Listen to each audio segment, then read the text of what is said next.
Back in January of 2018, when I went to interview Mike Fremont, back when he was only 95 years old, he actually had a gift for me to take home. He had 2 copies of this book, Indian Running, Native American History and Tradition by Peter Nabokov.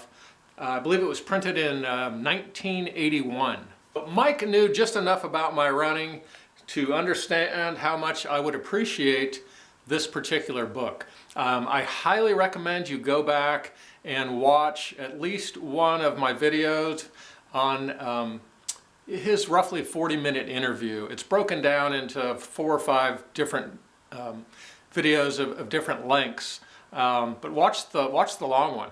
I'd like to start this with a chant, or sort of a poem from the end of the book. It's a Navajo chant. The mountain, I become part of it. The herbs, the fir tree, I become part of it. The morning mists, the clouds, the gathering waters, I become part of it. The sun that sweeps across the earth, I become part of it.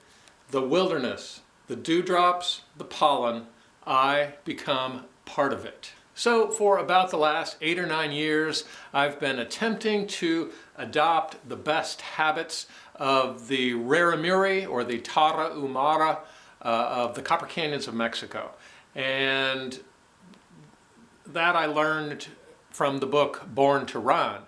This is a much broader, deeper, historical look at Indian running. But the rest of this video will mostly be just sharing some bits and pieces from the book. Before the arrival of the white men, Indians ran to communicate, fight, hunt, and more. Running was a connection to the forces of the universe. Running couriers were more than functional athletes.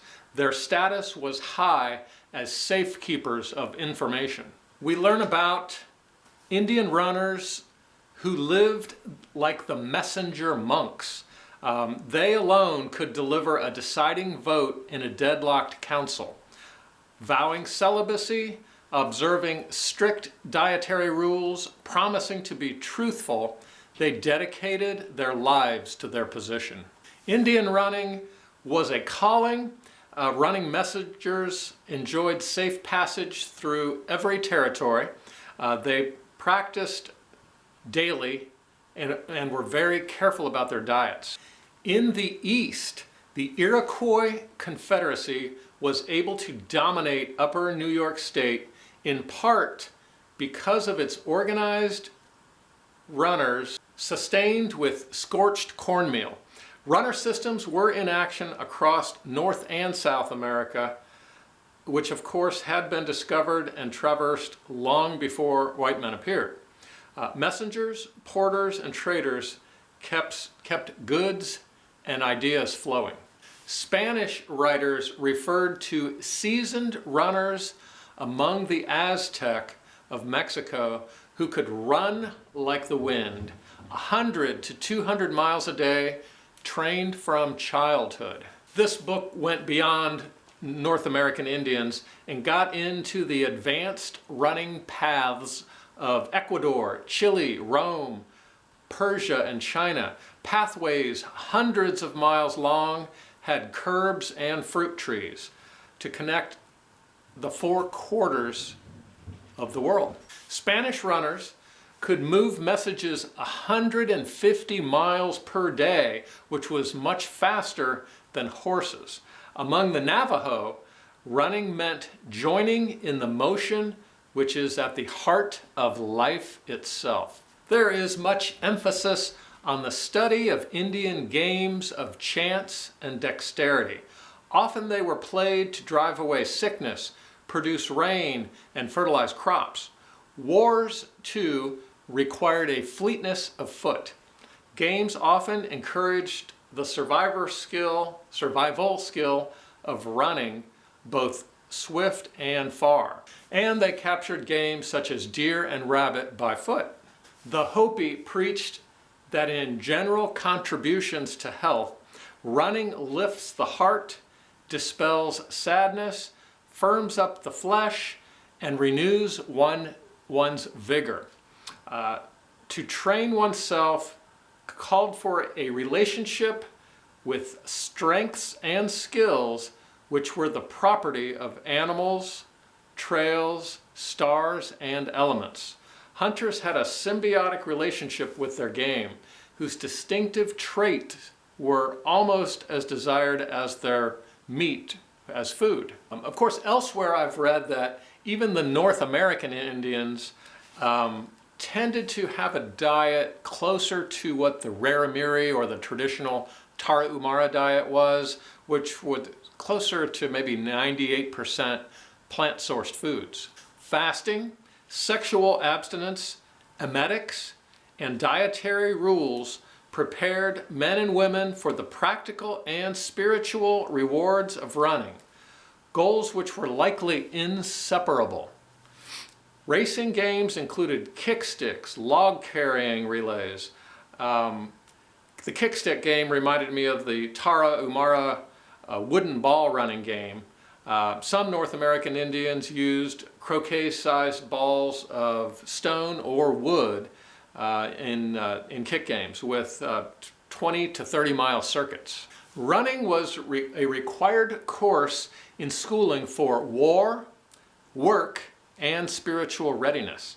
A young runner from the later 1900s said his grandfather told him, "A talking God comes around early in the morning to say, 'Get up, my grandchildren, it's time to run for health and wealth.'"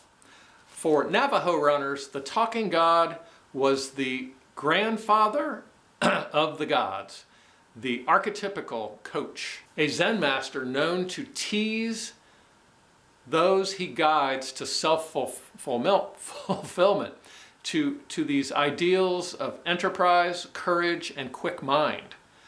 Traveling on rainbows and sunbeams, communicating by gestures.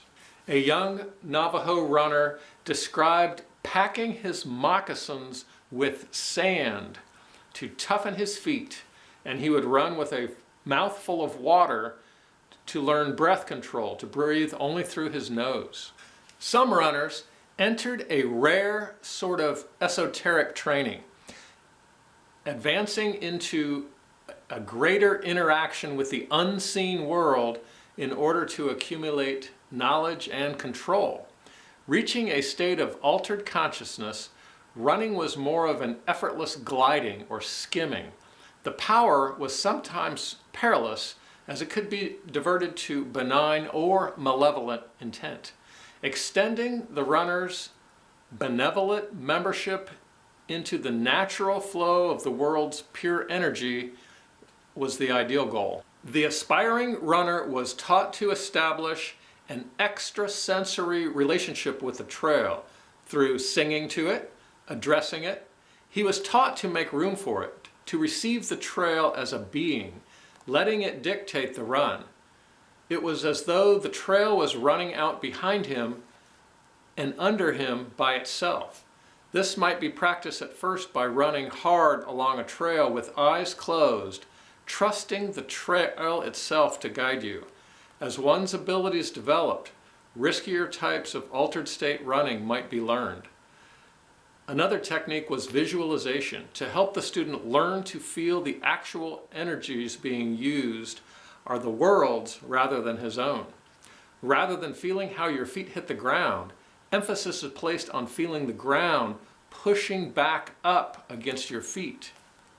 Gradually, you put more and more trust in the earth and move into a light trance state when you're no longer interfering in the running. Here, the running is just happening. Whether the world is doing it or you are doing it is of no importance. This training led one runner who described a feeling of being able to run straight through a grizzly bear. He said he charged it at full speed and the bear shrieked in fear and crashed into the woods. I triple dog dare you. In 1894, Carl Lumholtz describes Tarahumara running. running easily 170 miles without stopping, and describes Mexicans hiring them to collect wild horses. It may take 2 or 3 days, but the Tarahumara will bring in the horses who were thoroughly exhausted while the Tarahumara were relatively fresh. They, the Tarahumara, will run down deer, following it for days through snow and rain until the animal is cornered and too tired. In 1924, Ernest Thompson Seton describes a Tarahumara postman who routinely covered 70 miles a day, 7 days a week, bearing a heavy mailbag. And the stories like this go on and on. Indians ran their own way, employing different techniques, preparation, vigils, supernatural helpers, use of emetics, and foot care. In the 1907 Boston Marathon, Tom Longboat, directly from his Iroquoian roots of Canada, won and beat the previous record by about 5 minutes in unseasonably cold weather with sleet. So again, stories like this go on and on in the book. I highly recommend it. I live in Ohio and of course run all over the state. It's good to know that the way the Raramiri run in the Copper Canyons was really not that much different from how the Indians ran right here where I live. And Mike Fremont, thank you again so much for the gift of this book.